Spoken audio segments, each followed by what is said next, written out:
오늘도 두 번째 시간을 좀 가져보겠습니다. 우리가 성경을 좀 구조적으로 살펴보는 그런 시간들을 좀 갖고 있는데, 오늘은 특별히 시편을 좀 살펴보려고 합니다. 아무래도 이런 문학적인 구조의 특징이 가장 잘 드러나고 있는 게 이제 시편이거든요. 시라는 것 자체가, 시편이 말 그대로 이제 시니까. 그래서 오늘은 몇 가지만 좀 살펴보고, 시편 일단은 편수도 많고 이 구조를 하나하나 다 살피기엔 시간이 엄청나게 많이 들기 때문에 좀 특징적인 거 몇 개만 좀 살펴보는 시간을 좀 갖고요. 먼저 이제 자료를 참고하시면 거기 이제 시편 전체의 구조 및 주제 이렇게 돼 있는데, 지금 이제 여러분 이제 성경책 보시면 시편이 크게 총 5부문으로 되어 있거든요.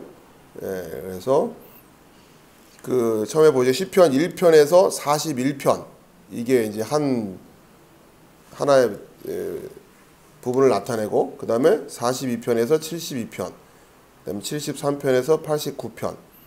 여러분 이제 성경 한번 직접 보실까요? 보시면 시편을 펴보시면 1편에서부터 쭉 이렇게 넘기셔가지고 41편까지 가면 42편부터 이제 제2권 이렇게 돼 있죠. 눈으로 한번 직접 확인을 해보시고, 그렇죠? 그러니까 1편부터 41편까지가 제1권, 그 다음에 42편에서 72편까지가 제2권, 이렇게 해가지고 총 5권으로 돼 있단 말이에요. 근데 이제 5 하면은 히브리인들에게 있어서는 5 하면 제일 먼저 딱 생각나는 게 모세 오경, 그렇단 말이죠. 그래서 이제 이 시편 역시 모세 오경의 그 5권과 주제를 나란히 하면서 그렇게 이제 시들이 모아진 거죠. 이제 그래서 보면은 1편에서 41편까지가 그 이제 자료 보시면 창세기 이렇게 돼 있잖아요. 창세기. 그러면서 주제가 뭐냐? 결국 이제 인간에 대한 하나님이 인간을 창조하셨다고 하는 것. 그리고 그 인간들로부터 지금 이제 이야기들이 이제 시작되는 거잖아요. 그 주제를 주로 다루고 있는 시들이 이 1권에 모여 있고, 그 다음에 시편 42편에서 72편이 2권인데, 이것은 이제 출애굽기와 지금 이제 평행을 이룬다고 보시면 돼요. 주제가 뭐냐면, 출애굽기가 이제 이스라엘이 국가로 세워지는 내용이잖아요.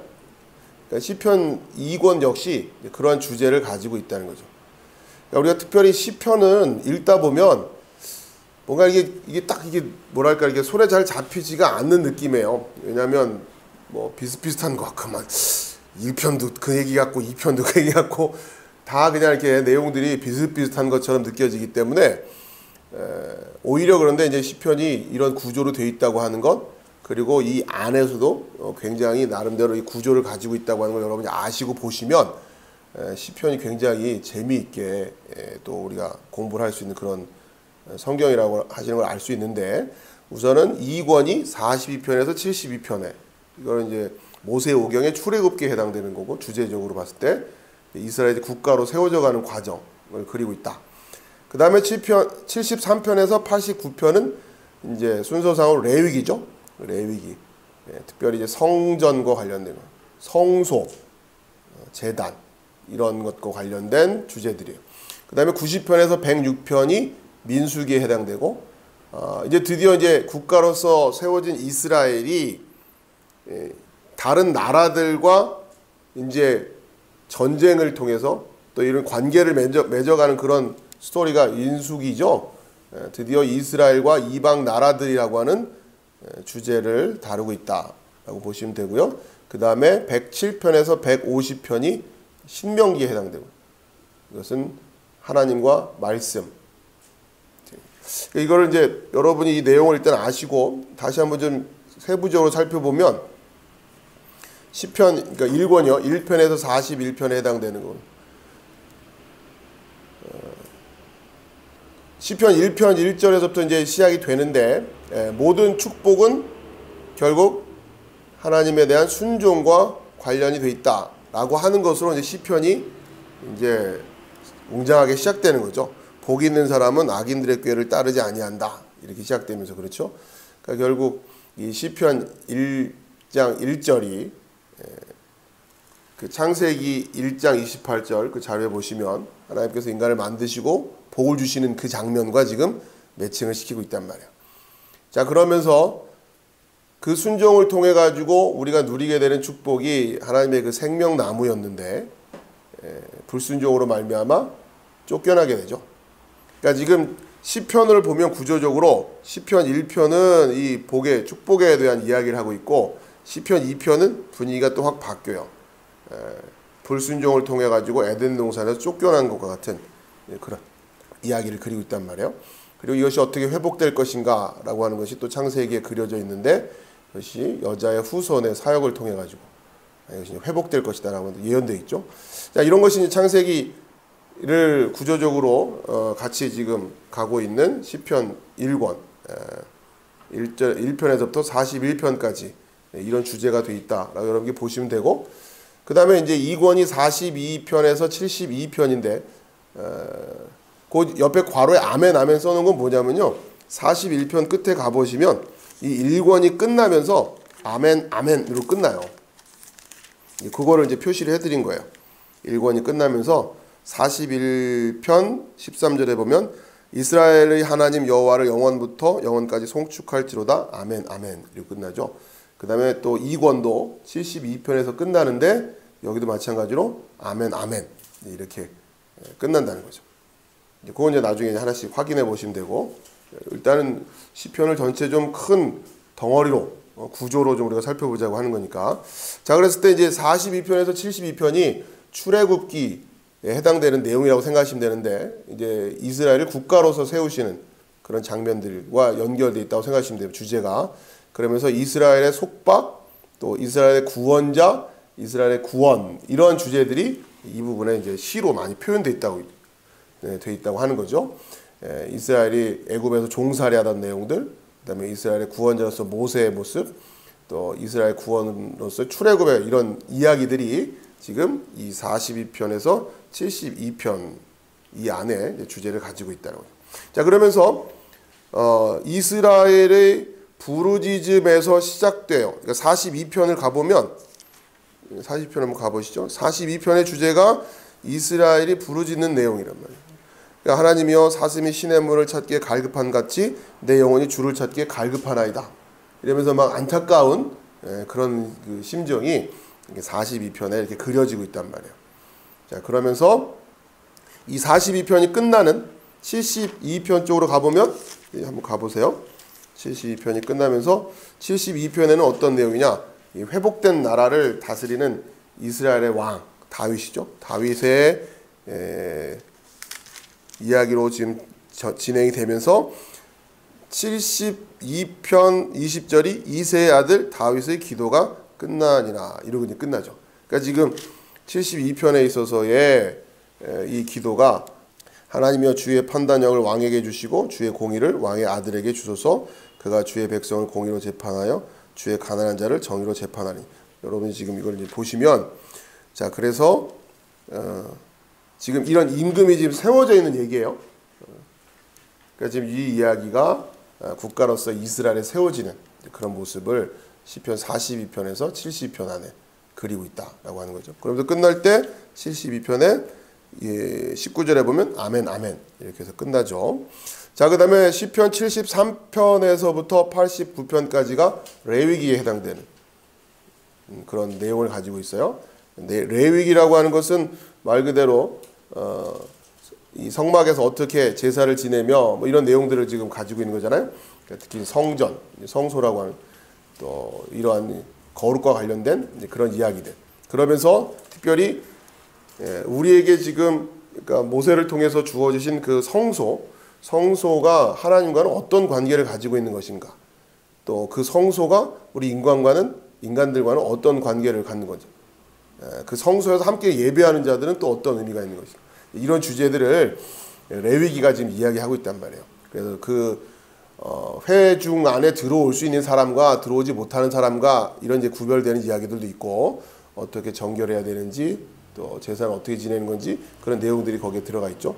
이러한 내용과 관련된 것이 시편 73편에서 89편. 자, 그 다음에 이제 시편 90편에서 106편까지가 민수기에 해당되는 시편이라고 보시면 되고요. 이제 이스라엘과 이방 나라들과의 관계. 드디어 이제 이스라엘이 하나의 나라로 섰기 때문에 그렇죠. 이 이스라엘이 그 주변 국가들과 주변 국가들 가운데서 어떠한 역할을 해야 되는 것인가. 때로는 전쟁도 치러야 됐고 이런 상황들을 민수기에서 우리가 아시다시피 민수기는 아무튼 광야에서 훈련받던 시간들이었단 말이에요. 근데 그 훈련이 시작된 계기는 하나님께서 가데스 바네아를 통해 가지고 가나안 땅으로 지금 들어가려고 지금 계획하셨는데 거기서 불순종하는 바람에 광야에서 시간들이 그렇게 됐죠. 자, 이제 그렇기 때문에 이 시편 90편에서 106편 역시 이런 주제들이 많이 나온다는 거예요. 이 세상을 메마른 광야로 묘사를 하면서 광야에서 이스라엘 백성들의 그 모습들과 관련된 그런 주제들을 느낄 수 있는 그런 시들이 여기 많이 들어있다는 거죠. 그러면서 90편에는 이제 모세의 기도로 시작합니다. 시편 90편이 이제 광야로 처음 나와서 모세의 기도에서부터 시작해가지고 그 다음에 마지막 106편에서 이 광야 시대를 다 마무리하면서 106편의 주제가 뭐냐? 광야에서 불순종했던 이스라엘들의 이야기들을 쭉 한번 상기한단 말이에요. 106편을 쫙 읽어보면 그런 내용들이 많아요. 이제 예를 들어 106편 6절에 보면 우리의 조상들처럼 범죄하여 사악을 행하며 악을 지었나이다 이러면서 쭉 이 출애굽하는 과정들 또 그러면서 14절에 보면 13절에 보면 그러나 그들은 그가 행하신 일을 곧 잊어버리며 그의 가르침을 기다리지 아니하고 광야에서 욕심을 크게 내며 사막에서 하나님을 시험하였도다. 뭐 이러면서 쭉 출애굽의 전체적인 이야기들을 쭉 이렇게 한번 회상하면서 그 가운데 불순종했던 내용들을 그리고 있단 말이에요. 이것이 이제 시편 90편에서 106편까지. 자, 그리고 이제 마지막 5권의 시편 107편에서 150편. 그러니까 이제 먼저 그 90편에서 106편 제 4권은 마지막이 할렐루야로 끝나요. 그리고 시편 107편에서 150편도 이제 마지막 할렐루야 끝나는데 이것은 이제 신명기에 해당된다고 보시면 되겠죠. 신명기는 결국 하나님의 말씀, 하나님과 말씀 이 주제란 말이에요. 그러니까 시편 역시 107편에서 150편은 하나님의 말씀과 관련된 주제들을 많이 다루고 있는 시들이 많아요. 첫 번째 인간의 모든 축복과 관련된 것, 또 이스라엘의 모든 축복과 관련된 것, 이 땅과 나라들의 모든 축복과 관련된 것이 다 하나님의 말씀에 붙들린 삶에 달려있다라고 하는 그런 내용이랍니다. 그러면서 하나님의 말씀에 대한 불순종이 결국 인간의 고통의 근원이고 또 이스라엘에게 흩어지게 된 원인이 되고 또 성소가 파괴된 원인이 되고 이 땅의 비참한 모습의 이유이다라고 하는 것이 이 신명기 5권에 있어서 주된 하나님의 말씀에 관련된 주제들이 시로 많이 표현되고 있다고 합니다. 대표적인 게 시편 119편이죠. 하나님의 이 119편 자체가 하나님의 말씀을 주제로 하고 있다는 거예요. 그리고 107편 20절 같은 경우 그가 그의 말씀을 보내어 그들을 고치시고 위험한 지경에서 건지시는도다. 이런 내용들이 있어요. 이게 이제 107편으로 5권이 시작되는 거죠. 그리고 이제 마지막 150편의 끝 단어가 할렐루야. 이렇게 해서 이제 끝나는 거예요. 이렇게 해서 이제 시편이 전체 구조를 이렇게 여러분 한번 쭉 이렇게 이해하시면 좋을 것 같아요. 시편은 총 5권으로 되어 있고 각 권들이 모세 오경의 각 권들에 해당되는 주제들하고 연결이 되어 있다. 여러분들이 이제 그러면서 지금 이제 나눠드린 자료를 좀 보시면서 이 부분의 주제들이 특별히 이런 것들과 연관되어 있는 내용들이 많이 있겠구나 하는 것을 좀 감안하시면서 읽으시면 훨씬 시편을 이해하시는데 좀 도움이 되실 거라 생각되고요. 자, 그러면서 이제 또 이 시편이 그러니까 이런 거죠. 시편 굉장히 구조적으로 시편 자체가 전체 150편으로 되어 있는데 이것이 크게 5부분으로 되어 있다는 거죠. 1, 2, 3, 4, 5. 그래가지고 1권, 2권, 3권, 4권, 5권. 이게 지금 이거는 창세기, 이거는 출애굽기, 이거는 레위기, 이거는 민수기, 그 다음에 이거는 신명기. 이렇게 우선 크게 이런 구조를 여러분 이해하시고, 이 안에서 1편 같은 경우 1권 같은 경우 1편에서 41편까지란 말이에요. 그런데 이것도 보면은 요 하나도 굉장히 구조적으로 잘 이렇게 설계가 돼 있다는 거죠. 그걸 이제 대표적인 것으로 오늘 1편에서 8편을 한번 이제 보려고 하는 거예요. 1편에서 8편. 그러니까 지금 이거는 1편과 그러니까 하나하나 큼직큼직한 주제를 가지고 지금 보는 거예요. 이건 자료를 보시는 게 좀 편할 겁니다. 일일이 들어가서 보시기 좀 힘들 거고. 자, 그래서 시편 1편을 보면 지금 이제 주제 자체가 복 있는 사람은 이렇게 주제가 된단 말이에요. 그러면서 복 있는 사람에 대한 주제를 가지고 있고, 자, 그 다음에 지금 이게 여러분 자료가 뒷장으로 하나 넘어갔는데 그 1페이지에 제일 밑에 있는 게 복 있는 사람이죠. 그 다음에 한 줄이 뒷줄로 넘어갔는데 8편이 대적들을 잠잠하게 하심. 이걸 좀 같이 보시는 게 좀 편한데 우선은 잘 안 보이시면 요걸 보시면 좀 지금 이게 뒷장으로 넘어가는 바람에 좀 보시기가 좀 불편하실 텐데요. 이걸 좀 보셔도 되고요. 자, 지금 여기를 보면 첫 번째, 그러니까 이제 이게 굉장히 구조적으로 돼 있다라는 얘기가 1편은 복 있는 사람에 대한 주제를 가지고 있어요. 그리고는 다시 7편쯤 가면 또 복 있는 사람이라고 하는 주제를 또 가지고 얘기한단 말이에요. 그리고 2편은 불순종과 대적에 대한 얘기가 나오고, 그 다음에 8편들은 그 대적들을 하나님께서 잠잠하게 만드시는 내용이에요. 이런 구조를 가지고서 1편에서부터 쭉 이렇게 큰 덩어리로 나눠져 있고, 그 세부를 들어가 보면 또 그 안에도 구조가 또 돼 있고, 또 시편 1편 하나를 또 들여다보면 그 안에 또 작은 구조들이 돼 있고, 굉장히 전체가 이렇게 유기적인 구조를 가지고 있단 말이에요. 자, 그러면서 그러니까 이게 지금 그냥 하나 따로따로 막 떨어져 있었던 것들이 아니에요. 이게 전체가 굉장히 조화롭게 지금 연결이 되어 있는데, 첫 번째 1편은 복 있는 사람에 대한 주제를 가지고서 이 사람은 어떤 사람이다? 하나님의 율법을 기뻐하는 사람이다 라고 하는 거죠. 이것은 마치 우리가 창세기에서 에덴 동산과 같은 그런 상태를 지금 이야기하고 있단 말이에요. 그런데 이제 시편 2편으로 넘어가면서 불순종하는 얘기가 나와요. 그러니까 불순종과 대적하는 얘기가 나온단 말이에요. 그러면서 시편 2편으로 한번 좀 가보실까요? 시편 2편, 네. 시편 2편으로 가보시면 거기에 이제 헛되이 2절이죠. 세상의 군왕들이 나서며 관원들이 서로 꾀하여 여호와와 그의 기름 부음 받은 자를 대적하며 이른단 말이죠.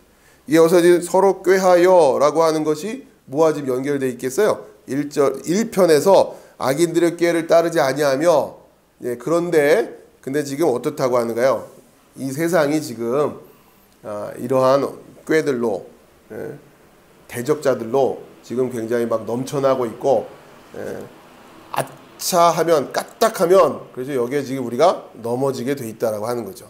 그러니까 이 편이 지금 그러니 창세기식으로 얘기하면 지금 뱀이 지금 우글우글하다는 거예요 지금.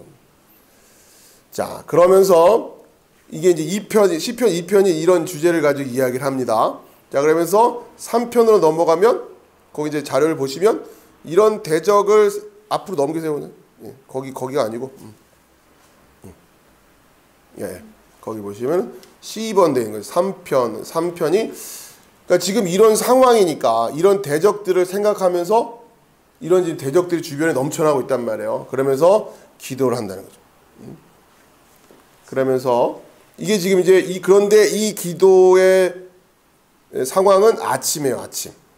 이런 대적들을 생각하면서 기도하고, 그러면서 지금 3절 특히 보면 3편의 3절을 보면 여호와여 주는 나의 방패시요 나의 영광이시요 나의 머리를 드시는 자신이다. 그러니까 주는 나의 방패입니다 라고 하면서 지금 아침에 이런 기도를 하는 거란 말이에요. 그러니까 지금 1편과 2편과 3편이 지금 연결이 되고 있는 거예요. 스토리가. 자, 그런 다음에 또 D번 4편에서는 어떻게 해요? 또 동일하게 이런 대적들을 생각하면서 기도하는 내용이에요. 4편 역시. 그런데 상황은 밤이에요. 자, 그러면서 그 기도는 어떤 주제어를 가지고 있냐면 2절에 보면 인생들아 4편 2절입니다. 인생들아 어느 때까지 나의 영광을 바꾸어 욕되게 하며 헛된 일을 좋아하고 거짓을 구하려는가. 그러니까 어느 때까지는요. 그러니까 이게 참 끊임없어요. 계속 대적들이 이렇게. 자, 그리고서는 5편으로 넘어가면 또 이런 대적들을 생각하면서 기도합니다. 이건 또 아침이에요. 자, 그럴 때 5편 2절에 보면 이제는 나의 왕 이러면서 기도를 하는 거죠. 그러니까 3편하고 5편, 시편 3편, 시편 5편 같은 경우는 좀 소망이 있는 듯한 느낌. 근데 밤이 되면서 다시 언제까지? 또 6편도 마찬가지예요. 시편 6편을 보면 이런 대적들을 생각하며 기도하고 있단 말이에요. 그러면서 또 3절에 보니까 어느 때까지입니까? 그죠? 그러니까 지금 보니까 어떤 식으로 되는 겁니까? 시편 1편을 딱 보니까 이거를 복이 있는 사람 이런 주제를 가지고 있다고 하는 거죠. 근데 2편에 보니까 지금 이 세상은 어때요? 대적들이요. 불순종.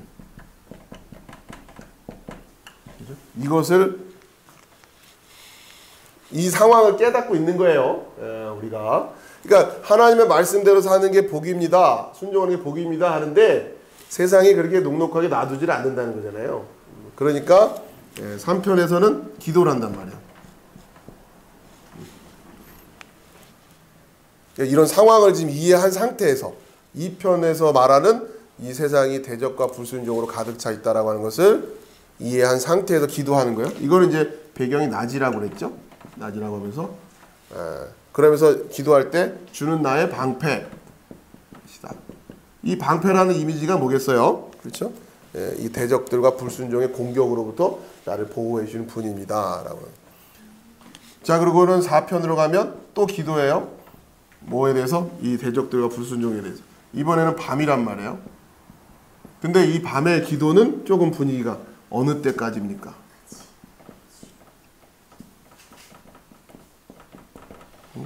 이 싸움이 참 끈이 없어요. 그렇죠? 자, 그러고서 다시 날이 밝아요. 이건 이제 5편이죠. 시편 5편에는 또 기도해요. 이건 이제 낮인데 이때는 뭐라고요? 하나님이 나의 왕이라는. 그러니까 이 싸움에서 이기게 해주실 거고 나를 보호해 주실 것이라고 하는 또 그 기도예요. 근데 또 이제 6편에 가면 또 기도가 밤으로 되면서 또 마찬가지로 이제는 또 어느 때까지. 그렇죠?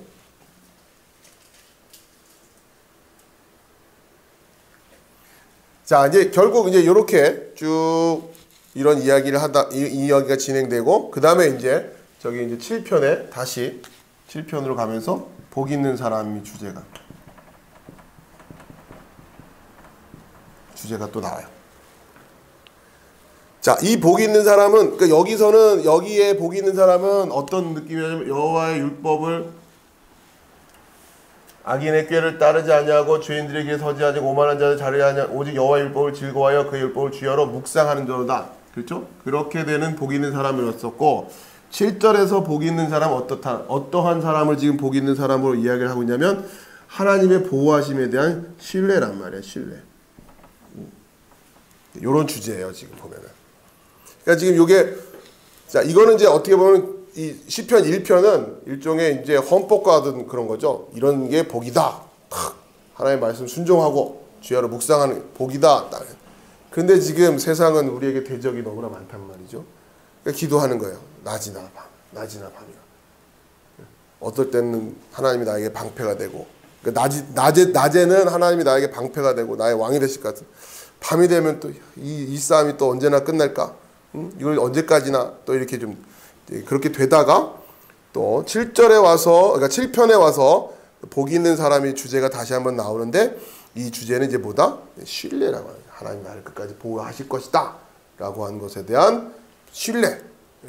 그렇죠? 그리고서 이제 8편에 가서는 결국 하나님께서 대적들을 잠잠하게 하죠.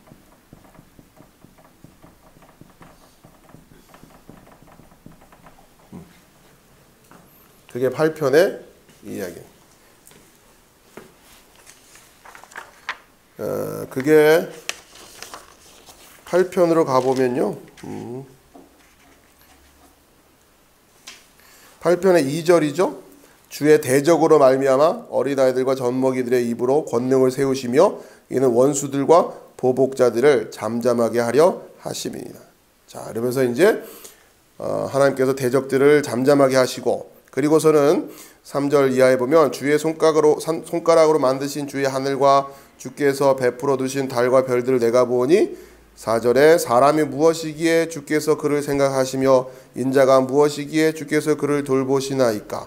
그를 하나님보다 조금 못하게 하시고 영어와 존귀로 관을 씌우셨나이다.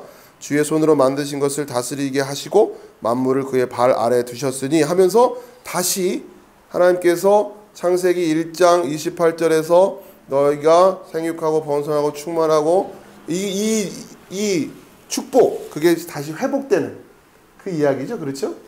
인자가 무엇이간데 우리를 이렇게 다시 보호하시고 회복시켜 주시고 또 이 만물을 다스릴 수 있는 권능을 또 허락하십니까? 라고 하는 이런 얘기를 고백으로 지금 시편이 쭉 이어지고 있다. 그러니까 이처럼 지금 일단 부분적으로만 봤는데 1편에서부터 8편까지도 이렇게 하나의 스토리로 쭉 연결이 되고 있어요. 여러분이 이 구조를 조금 이제 자세하게 분석을 하시고 시편을 읽어나가기 시작하면은 아무튼 이러한 상황에 대한 시적인 고백이잖아요. 또 달라요. 이러한 주제를 놓고 시편 기자가 어떻게 고백을 하고 있는가? 그렇게 한번 보시면 그 느낌을 가지고 읽어보시면 훨씬 더 그 시편을 이해하는 데 도움이 되신다고 하는 거죠. 그러니까 무슨 얘기냐면 마치 이런 거예요. 이 시의 주제가 뭐 이별에 대한 내용을 다루고 있다. 아니면 뭐 사랑에 대한 이야기를 다루고 있다. 이걸 알고서 보면 야, 어떻게 이별을 이렇게 참 이렇게 그렸을까? 야, 어떻게 사랑을 이렇게 표현했을까? 하는 것처럼 이 기도의 내용도 그렇고 이런 하나님을 신뢰하는 내용도 그렇고 여러분이 그런 부분에 대해서 조금은 더 시편을 말 그대로 좀 시적인 감각을 가지고서 감상을 할 수 있게 도움이 된다고 하는 거죠. 이런 이제 전체적인 구조와 스토리를 이해하시면 훨씬 도움이 된다는 거예요. 그러니까 그 당시에 성경을 이 시편을 모아가지고 전체 150편의 시편을 구성을 했던 그 당시에 이 시편의 기자들이 굉장히 체계적이고 굉장히 뭔가 고민을 하면서, 그리고 이 시가 가지고 있는 어떤 언어적인 특징이며 이런 거 하나를 다 고려해가지고 이거 구성을 해놨어요. 그러니까 어마어마한 거죠, 사실. 네, 여러분들 이런 부분에 대해서 조금 익숙해지시면 좋겠다. 오늘 지금 이런 걸 하면 이게 뭐랄까요? 이렇게 소개해드리는 시간이니까 한번 기회가 된다고 하면 이런 내용들을 좀 찬찬하게 한번 살펴보면 좋겠다 하는 마음들 좀 가시면 좋겠다고 하는 거죠. 자, 이제 이 정도로 한번 이제 시편이 이걸 지금 150편까지 한번 쭉 연결해 가려면 보통 작업은 아니겠죠. 그렇죠? 하나 다 생각을. 자, 그런 시간이 좀 오면 좋겠고요. 오늘은 또 이제 한번 살펴봅시다. 그래서 넘기셔서 2페이지에 보시면, 자, 이제 1편에서 8편까지 구절 한번 이렇게 살펴봤고요. 그 다음에 지금 이제 넘기시면 시편 15편을 조금 이제 우리가 구조적으로 좀 보려고 하는 거예요. 시편 15편. 제가 거기에다가 이제 찾아서 시편 15편을 다 해놨는데 또 필요하시다고 하면은 성경을 펼쳐놓고 보셔도 됩니다. 시편 15편을 좀 이제 살펴보려고 하는데요. 여기 보면은 이제 구조가 어떻게 되어 있는가? 이제 우리가 그냥 쭉 읽으면 특별한 어떤 느낌 없이 그냥 쭉 읽게 되는데, 먼저 이 구조를 좀 읽고 구조를 보고 보면은 좀 다르다는 거죠. 첫 번째 아래쪽에 보세요. 이런 구조는 이렇게 세 부분으로, 크게는 이제 세 부분으로 되어 있는 구조라고 해요. 여기서 A, B, A 다시 이렇게 되어 있잖아요. 첫 번째 이제 짧은 도입 질문에 해당되는 내용으로 시작됩니다. 그러면서 주의 장막에 머무를 자 누구 오며 주의 성산에 사는 자 누구 오니까, 이러면서 이 경우에 이제 질문을 한 거죠. 그러면 이제 거기에 해당되는 답을 갖다가 지금 이제 B 중심부에서는 여기에 해당되는 답을 쭉 기술을 하고, 그 다음에 마지막에 또 짤막하게 결론적으로 대답을 한단 말이에요. 그러면서 그러니까 지금 위에 있는 것과 아래에 있는 것, 노란색 부분만 연결해서 보면 주의 장막에 머무를 자 누구 오며 주의 성산에 사는 자 누구 오니까 라고 질문을 했을 때 아래쪽으로 쭉 내려가서 답을 들어보면 이런 일을 행하는 자는 영원히 흔들리지 아니하리이다, 이렇게 된다는 얘기죠. 그렇죠? 그러면서 그 중간에 한 답들을 한번 살펴보면, 우리가 그냥 이 성경으로 쭉 읽으면, 그냥 쭉 한번 읽어보면, 성경을 보고 읽어볼까요? 2절부터 15장 2절부터 보면, 정직하게 행하며 공의를 실천하며 그의 마음의 진실을 말하며 그의 혀로 남을 허물하지 아니하고 그의 이웃에게 악을 행하지 아니하며 그의 이웃을 비방하지 아니하며 그의 눈은 망령된 자를 멸시하며 여호와를 두려워하는 자들을 존대하며 그의 마음에 서원한 것은 해로울지라도 변하지 아니하며 이자를 받으려고 돈을 꾸어주지 아니하며 뇌물을 받고 무지한 자를 해하지 아니하는 자이니, 이렇게 이런 일을 행하는 자는 영원히 흔들리지 아니하리다, 이런단 말이에요. 그냥 이렇게 읽으면 그냥 쭉 이렇게 하고 이렇게 읽어지는데, 사실은 이게 구조적으로 나뉘어져 있다는 거죠. 무슨 얘기냐면, 그 이제 파란색으로 표시한 게 이러이러한 일을 하는 사람들, 그 다음에 초록색으로 하는 거는 이러이러한 일들을 하지 않는 사람들, 이렇게 나뉘어져 있단 말이에요. 자, 이해되시죠? 뭐 이렇게 어렵지 않게.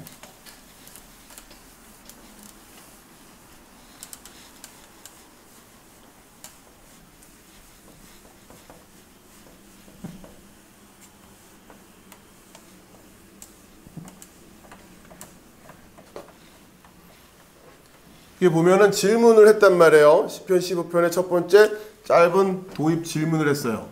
질문을 하면서 질문 내용이 뭐냐? 주의 장막에 머무를 자 누구 오며 주의 성산에 사는 자 누구 오니까, 누구 오니까, 이렇게 질문을 했고, 이제 쭉 내려가면은 답을 한단 말이죠. 이러한 일을 행하는 자, 이렇게 지금 해놨단 말이죠. 그러면 여기에서 어떤 사람들에 대한 이야기가 나올 텐데, 요 안을 들여다보니까 어떻게 돼 있더라? 첫 번째는 뭐를 하는 자, 그 다음에 뭐를 하지 않는 자, 그 다음에 또 반복된다는 거죠. 뭐뭐 하는 자, 또 뭐뭐 하지 않는 자. 요렇게 우리는 그냥 쭉 밋밋하게 읽었는데, 이렇게 반복이 돼 있다는 거예요. 뭐뭐 하는 자, 뭐뭐 하지 않는 자, 뭐뭐 하는 자, 뭐뭐 하지 않는 자. 이렇게 보면은, 그렇죠? 그리고서 이제 자료를 보시면 파란색으로 되어 있는 거, 뭐뭐 하는 거에 해당되는 게, 이건 이제 약간 좀 긍정적인 측면인 거죠. 이거는 이제 하지 않는다라는 건 부정적인 측면이고, 뭐뭐 한다라는 거는 정직하게 행하는 자, 또 공의를 실천하는 자, 그의 마음의 진실을 말하는 자, 그렇죠? 요게 첫 번째 뭐뭐 하는 자에 해당되는 거였고, 뭐뭐 하지 않는 자에 해당되는 거는 뭐였어요? 그의 혀로 남을 허물하지 아니하고 그의 이웃에게 악을 행하지 아니하고 그의 이웃을 비방하지 아니하며, 이렇게 돼 있단 말이에요. 그 다음에 또 이번에는 뭐뭐 하는 자로 나오죠. 그의 눈은 망령된 자를 멸시하고 여호와를 두려워하는 자를 존대하는. 그 다음에 또 이제 바뀌어요. 그의 마음에 서운한 것은 해로울지라도 변하지 아니하며 또 이자를 받으려고 돈을 꾸어주지 아니하며 뇌물을 받고 무지한 자를 해하지 아니하는 자. 그렇죠? 그러니까 우리가 신앙생활을 하는 데 있어서는 크게는 뭐뭐뭐 해야 되는 게 있고 뭐뭐뭐 하면 안 되는 게 있고, 그렇죠? 그렇게 구별이 된다라고 하는 거죠. 그러니까 지금 이걸 통해 가지고 결국 그러니까 그냥 쭉 읽으면 우리가 이렇게 딱 의식적으로 들어오지가 않는데 이게 구조를 나눠놓고 보니까 우리가 여호와의 성산에 살려면 해야 할 일과 하지 말아야 될 일을 정확히 알아야겠구나. 그렇죠? 이렇게 지금 그 이야기를 하려고 한단 말이에요. 자, 그러면서 또 이 성경이 우리 성경으로는 잘 느낌이 안 오는데 히브리어 성경을 보면 거기 보면은 요 부분이에요. 요 부분, 괄호친 부분. 정직하게 행하며 실천하며 말하며 이렇게 되어 있는 게 히브리어로 보면 홀레크 포엘 도베르 이런단 말이에요. 여러분님 이거는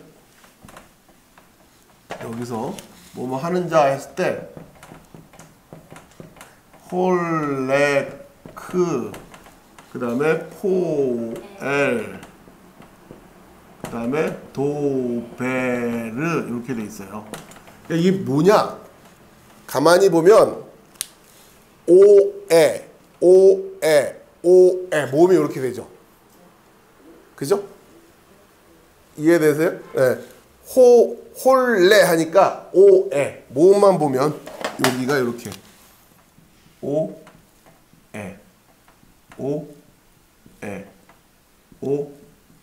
이렇게 된단 말이에요. 네, 그렇죠? 네.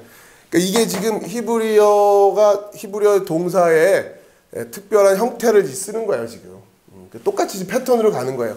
홀레크 포엘 이게 이제 물론 뜻은 행하다. 그러니까 이제 저기 이제 행하다라고 돼 있고 실천하다라고 있고 말한다. 물론 정확한 뜻은 아니지만 우리 번역하는 데 있어서 아무튼 이 홀레크라고 하는 거는 걷는다라고 하는 뜻이 더 강해요.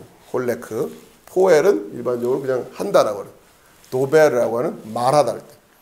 자, 근데 그러니까 그건 이제 지금 중요한 건 아니고 요 느낌으로 지금 그러니까 이 시라는 거예요. 시. 굉장히 시적인 그 어떤 그 말을 하는 데 있어서도 이런 리듬이 동일하게끔 그렇게 그렸다는 거죠.